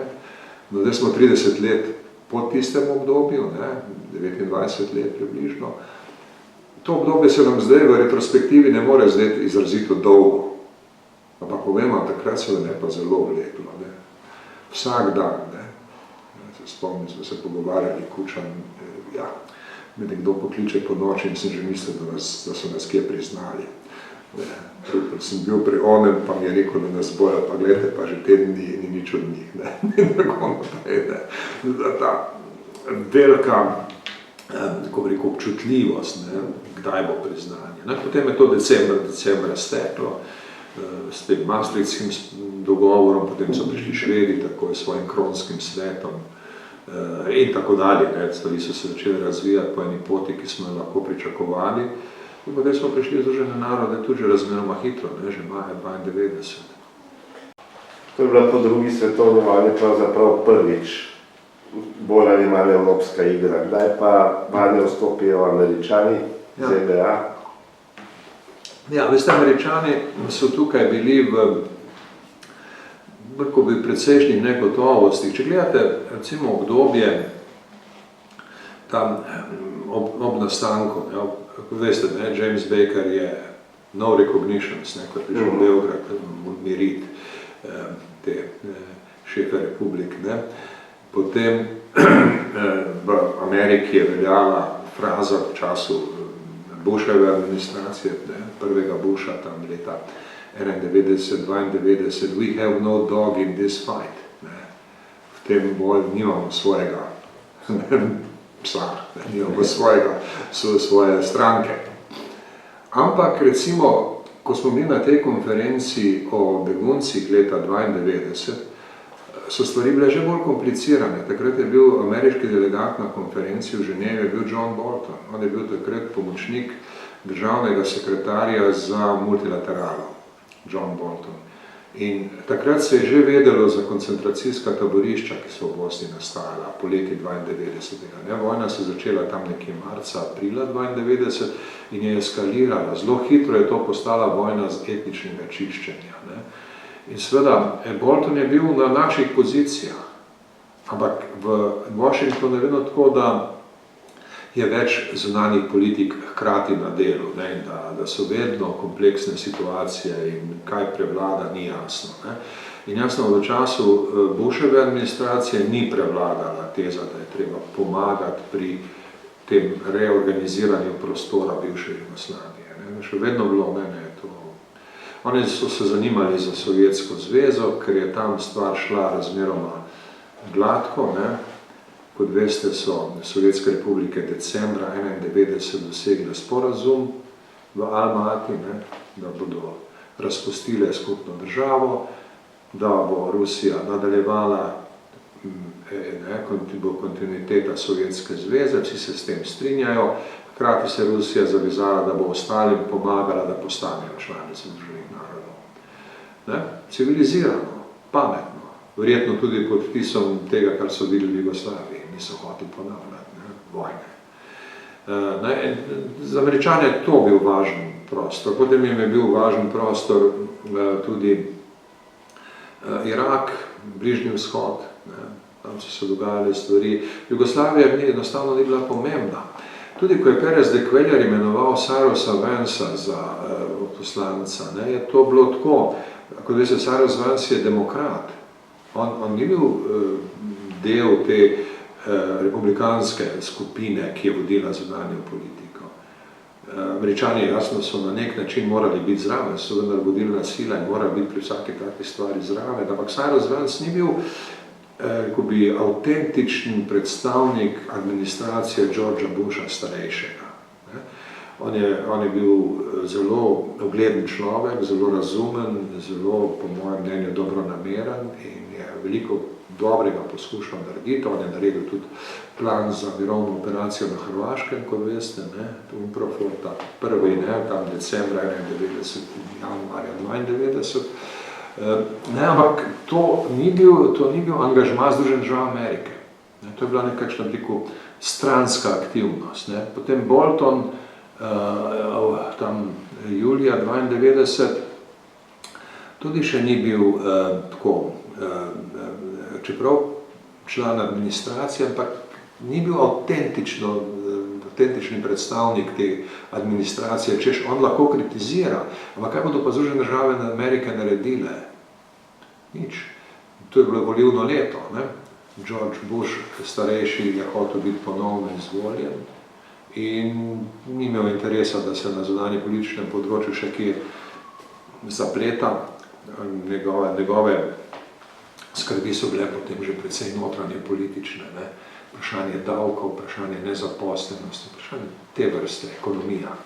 It's the economy stupid. Ne? Takrat je nastala ta fraza, ki jo je Clinton uspešno uporabil v predvolilni tekmi z Georgeom Bushom. Skratka, to je bilo leto 1992. Leta 1993, veste, so Američani bili zraven, Warren Christopher se je pogovarjal z vsemi, ampak niso vodili igre. Igro so takrat vodili v Evropi Nemci, v Združenih narodih pa Francozi in Angleži.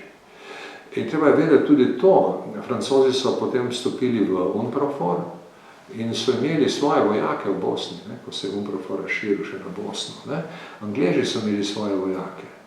Američani niso bili pripravljeni svoje vojske pošiljati. Oni so bili precej bolj previdni, doživeli so tudi ta svoj debakl v Somaliji, tam leta 1993, Black Hawk Down. In seveda je potem bilo to, da ena napetost med Američani na eni strani ter francosko povezavo na drugi strani, kajti takrat je Evropa še vendarle poskušala stvari v Evropi urejati bolj sama.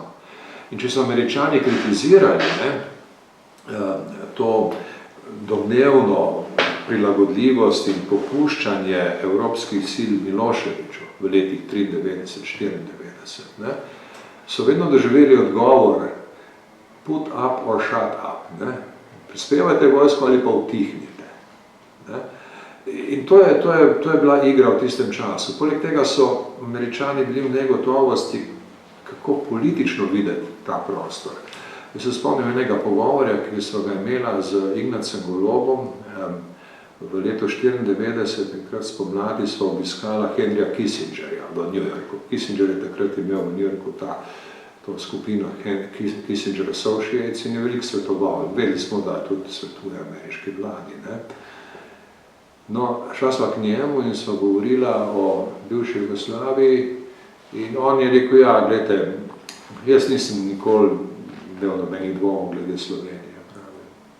Jaz pač poznam evropsko zgodovino, vem, da po prvi svetovni vojni niste bili na nivoju lastne države, ampak potem ste pa to ustvarili in vaša zgodba je za mene že bila več čas jasna. Ne. Pravi, tudi Hrvaška bo se izkopala iz težav. Ne. Ampak za Bosno pa ne vem. Da ste vi prepričani, da je Bosna sposobna preživeti? Kissinger leta 1994. Ne. In okrog tega je v Ameriki bilo precej negotovosti. Čeprav je bila, rekel bi, politična simpatija na strani Bosne. Ali je Bosna sposobna lastnega preživetja ali ni? Ali je smiselno za to, da bi se to pospešilo in doseglo iti v neke resnejše napetosti z britansko-francoskim pogledom? Ali je treba bolje pustiti, da Francozi in Britanci to vodijo, pa potem že nekako, ne?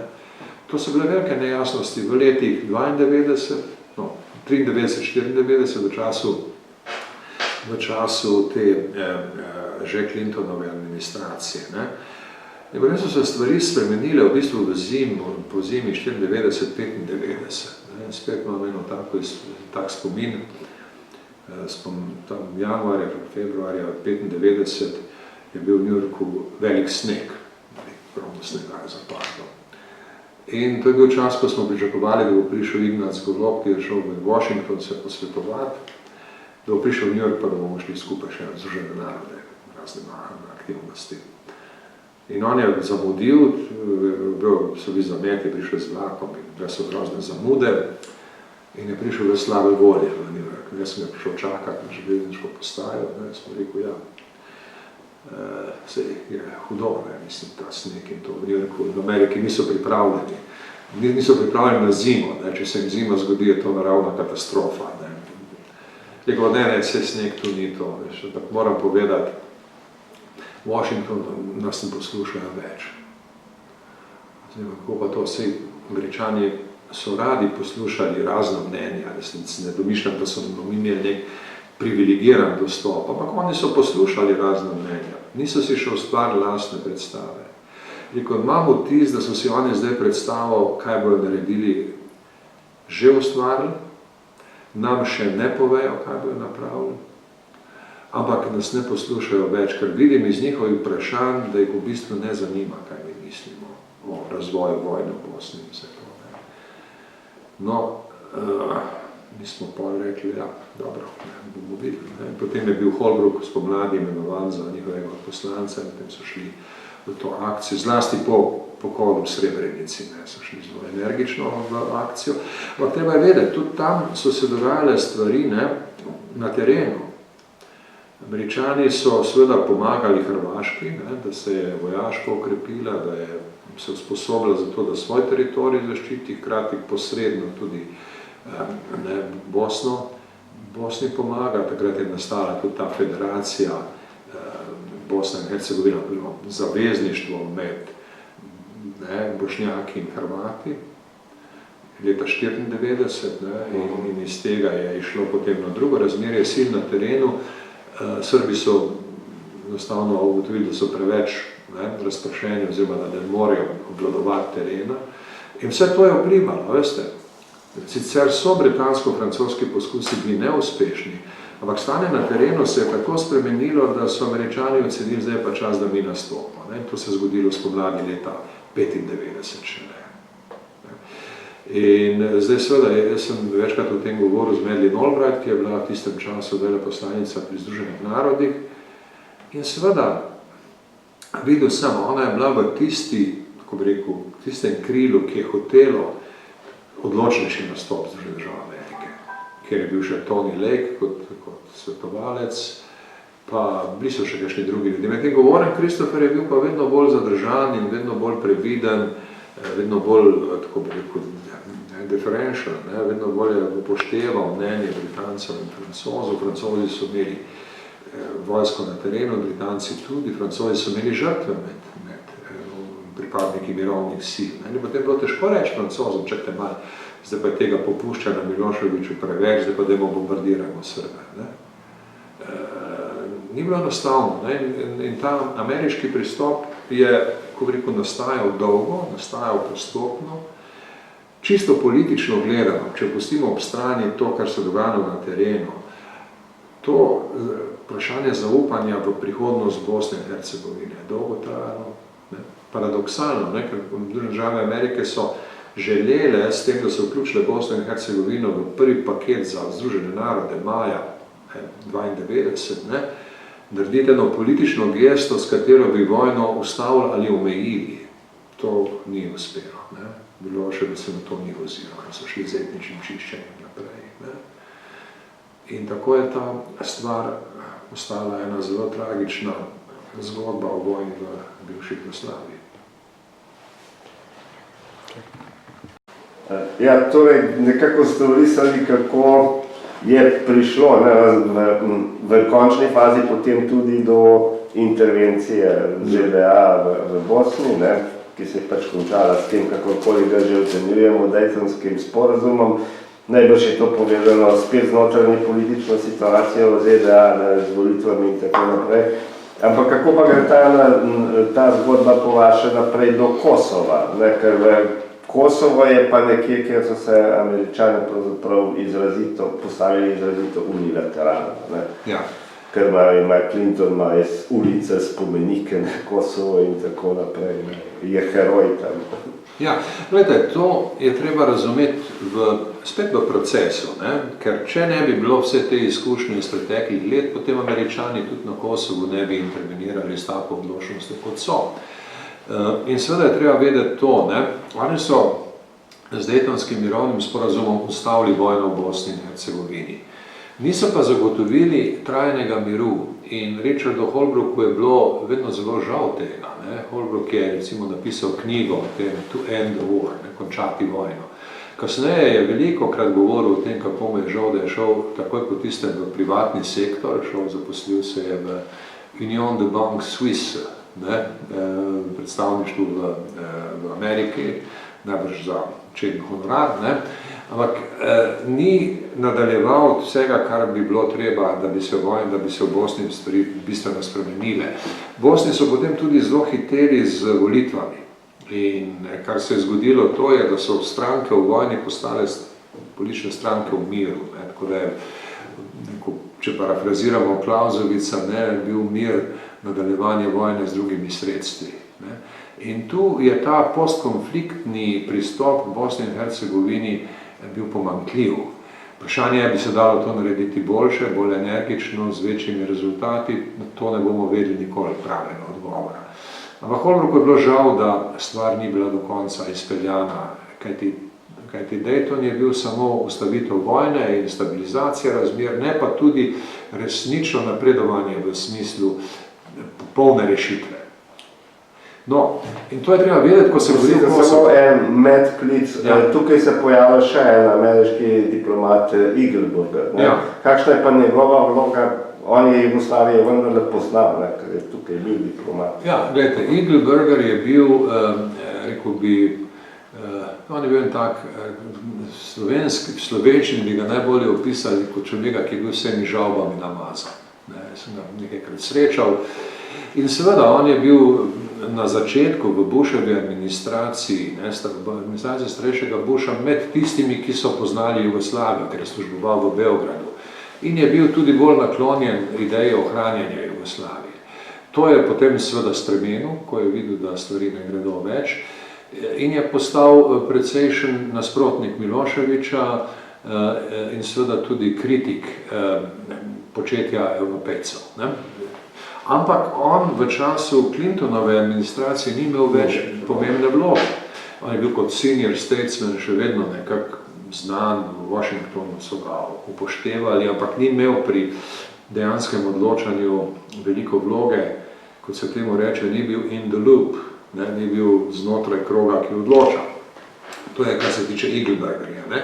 In zdaj ti demokrati, ki so bili od konca leta 92, začetka 93 naprej, več čas soočeni z vojno na Balkanu, so skozi to tudi zoreli.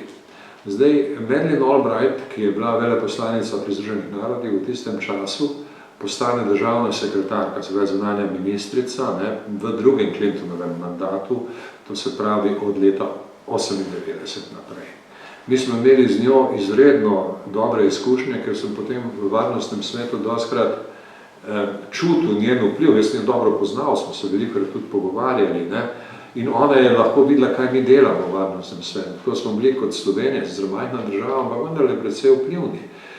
Jasno, hkrati je, kar se Kosova tiče, Slovenija igrala eno aktivno vlogo s tem, ko je Demačija povabila v Logarsko dolino, ker so bili vsi ti pogovori, kako končati oborožen konflikt na Kosovu. To je Američanom veliko pomenilo takrat. Ampak to je zdaj samo en vidik, in sicer manjši vidik. Večji vidik je pa naslednji, po mojem mnenju glavni.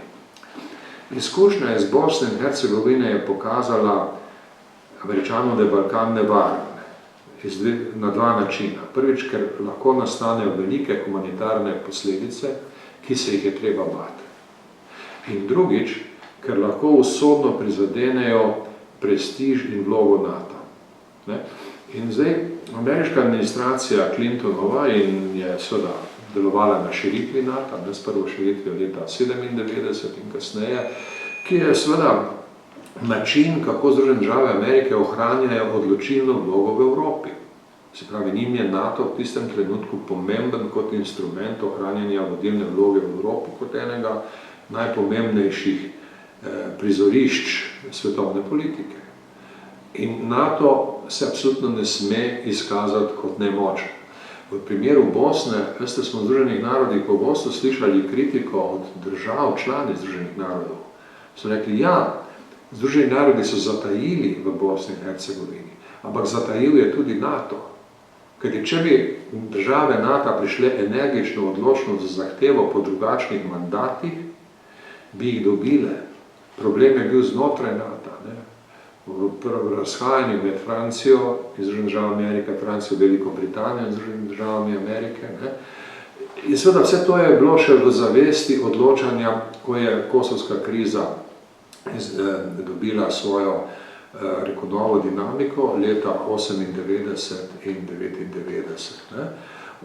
Mi smo igrali tam neko vlogo, o kateri vam lahko kasneje kaj več povem, ampak tisto, kar je odločilno, je to, Američani so se zavedali teh dveh nevarnosti. Prvič, velike humanitarne katastrofe in drugič, zgodovinsko pomembne, ne bom rekel usodne, ampak pomembne ošibitve NATO.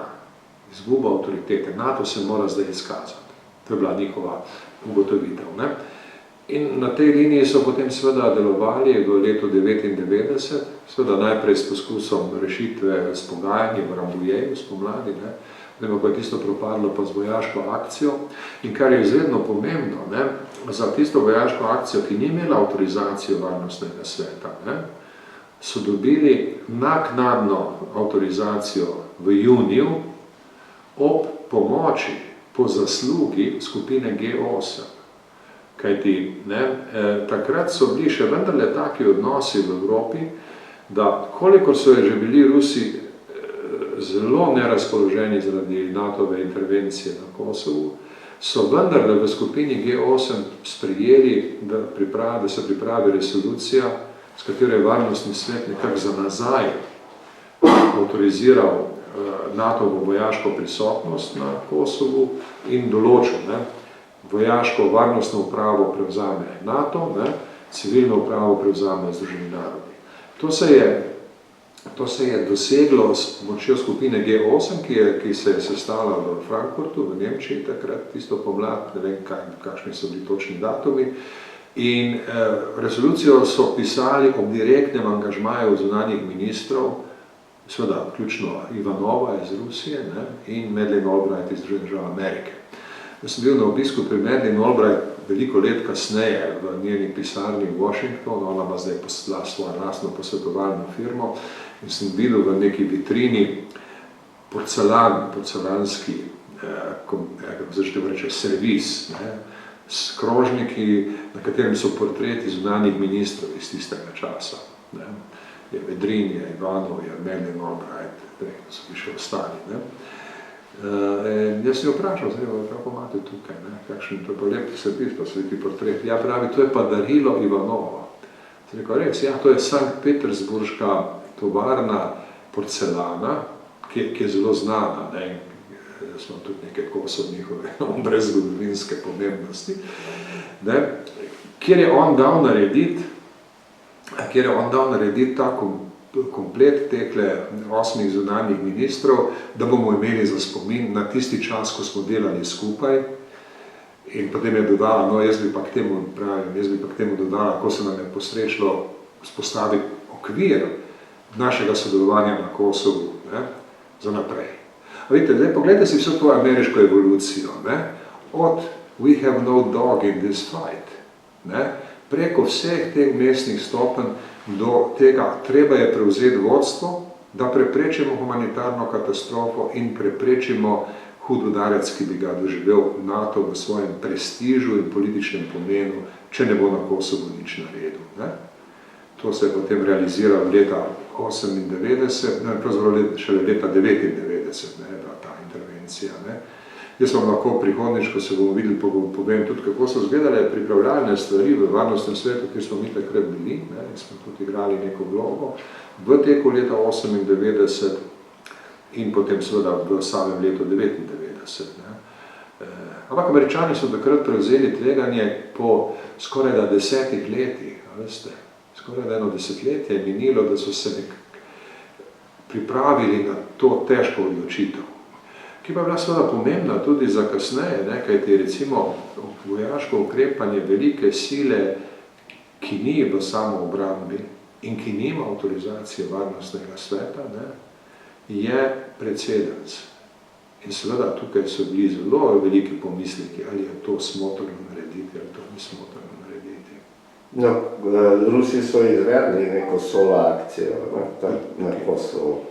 Ja, seveda, in tam je prišlo do ene precej hude napetosti, ki pa so jo, ker NATO je bil pa že prej tam, ne? Yeah. In oni so postavili, to je bila ena zelo nevarna situacija, ker takrat so Rusi zahtevali tudi prelet preko Bolgarije in Romunije, ki so ga pa Bolgariji in Romuniji zavrnili. Spet, paste, tukaj je šlo za prihodnost NATO, ne? In Rusi tega niso mogli narediti, zato so poslali eno enoto iz Bosne. Medtem ko poveljnik NATO-ovih sil v Prištini je dal na letališče postaviti neke, ne vem, kamione, pa neke sode z nafto, da če bi Rusi slučajno pristali, da bi prišlo do katastrofe. Tako dalje so stvari šle, to je bilo tam, ne vem, marec, april, maj 99, ne. Ampak že takoj zatem je sledila diplomatska akcija. Ne. A veste, Rusi, recimo, v tistem času Rusi bi izredno nerazpoloženje, ampak v New Yorku so Rusi vedeli, da je to irreverzibilno, da ne bojo mogli tega preprečiti niti z vojaškim nastopom, niti z diplomatsko akcijo. In recimo Sergej Lavrov, ki je bil takrat veleposlanik Rusije v Združenih narodih, je vedel to. Ne? On je dobil navodila, da zahteva, da predloži resolucijo, s katero bi obsodili to akcijo NATO. On je vedel, da to ne more uspeti in se je odločil. Mi bomo dali to na glasovanje brez slehanih posvetovanj. Ja? Ker nočemo, mi bomo zgubili, ampak bolje je, da zgubimo takoj, pa se potem pogajamo naprej, kot pa, da bi se to vleklo in bi iz tega nastala ena kompleksna problematika, iz katere se ne bi mogli izkopati. Ne? Mi zapremo fronto v varnostnem svetu, odpremo možnost pogajanj v skupini G8 in bomo videli, kaj se da tam napraviti, da bo na koncu, ne, cela zadeva nekako pod kontrolo, v kateri bomo mi sodelovali. Ne?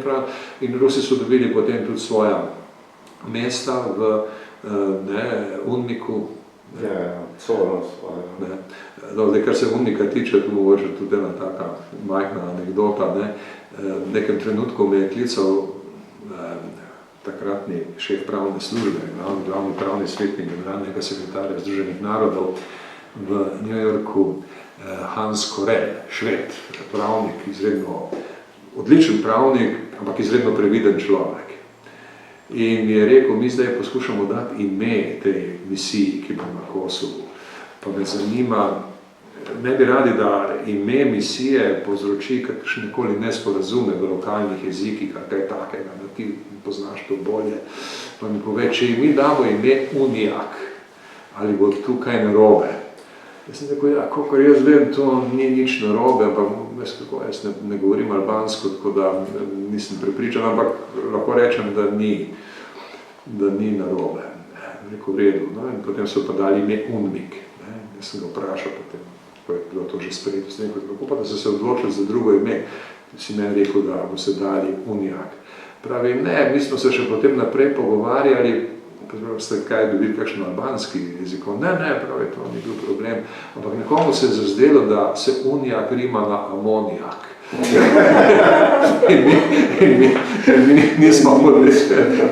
mi nismo hoteli imeti tega imena.